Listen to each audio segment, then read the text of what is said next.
তদন্ত কোন দিশে গতি কৰিছে ন্যায় জুবিন গাৰ্গে পাবনে নাপায় এয়া সকলোৰে মনত থকা প্ৰশ্ন একেটা সময়তে এসআইটিৰ দায়িত্বত থকা মুন্না প্ৰসাদ গুপ্তাই এই সন্দৰ্ভত আজি মন্তব্য কৰিছে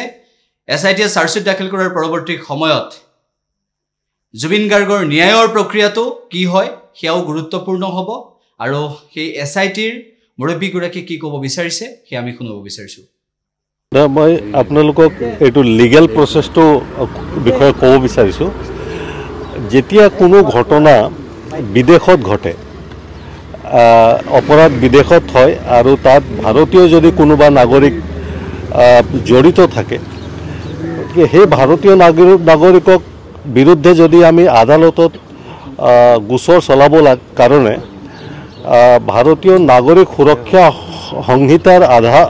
208 ধাৰাত সেন্ট্ৰেল গভৰ্নমেন্টৰ কেন্দ্ৰীয় চৰকাৰৰ অনুমোদন লাগে হেতু এটা ম্যান্ডেটৰী প্ৰভিজন কেন্দ্ৰীয় চৰকাৰৰ অনুমোদনটো খুব দৰকাৰ আমাৰ এই ঘটনাটো যিহেতু বিদেশত হৈছিল আৰু সেই কাৰণে আমি কেন্দ্ৰীয় চৰকাৰৰ ওচৰত ধাৰা 208 বিএনএছএছ অধীনত আমি আবেদন জনাইছিলোঁ আৰু আমি কেন্দ্ৰীয় চৰকাৰৰ পৰা ইতিমধ্যে আজি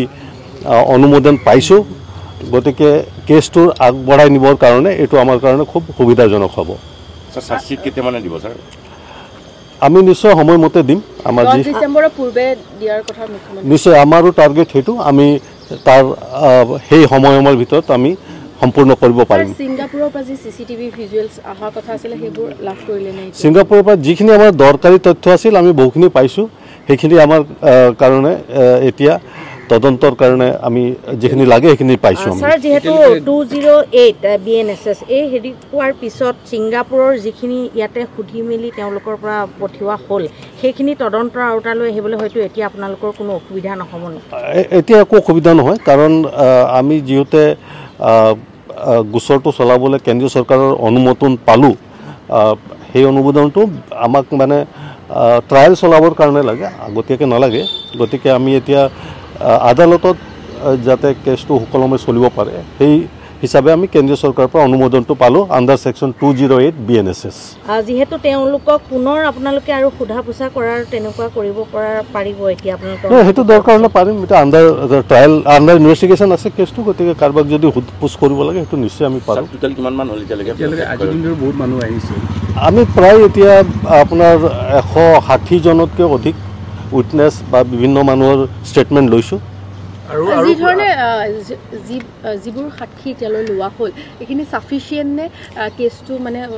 কোৰ্টত শক্তিশালী ৰূপত উপস্থাপন কৰিব পাৰে নিশ্চয় আমাৰ ইনভেষ্টিগেশ্যন ভালকৈ চলি আছে যিমান সাক্ষীবাদী ল'ব লাগে সকলো লোৱা হৈছে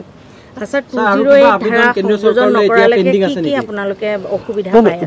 208 ধাৰাটো সংযোজন কৰা নহয় এইটো এটা প্ৰচিডিউৰেল ষ্টেপ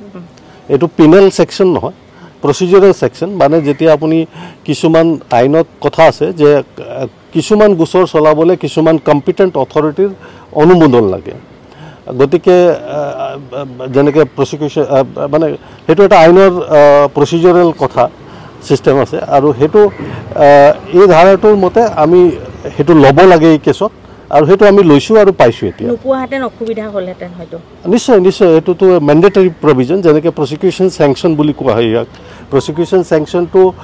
মেণ্ডেটৰী বস্তু গতিকে 208তো আমাক প্ৰচিকিউশ্যন চেংচন লাগে 208 বিএনএছএছত আমি প্ৰচিকিউশ্যন চেংচন পাইছোঁ গতিকে এইটো আমাৰ কাৰণে খুব সুবিধাজনক আৰু কিবা ধাৰা স্যাৰ এতিয়াও আবেদন কৰা পেণ্ডিং হৈ আছে নেকি গৃহ মন্ত্ৰালয়ৰ নাই আমি পাইছোঁ যিখিনি পাবলগীয়া আমি পাইছোঁ ফৰেনচিকত আমি বিভিন্ন এভিডেন্স পঠিয়াইছিলোঁ তাৰো ৰিপৰ্ট আমি পাইছোঁ গতিকে আমাৰ যিমানখিনি পঠিয়াব লাগে ফৰেনচিক বিভিন্ন লেবৰেটৰীৰ পৰা ৰিপৰ্ট ল'ব লাগে সেইখিনি লোৱা হৈছে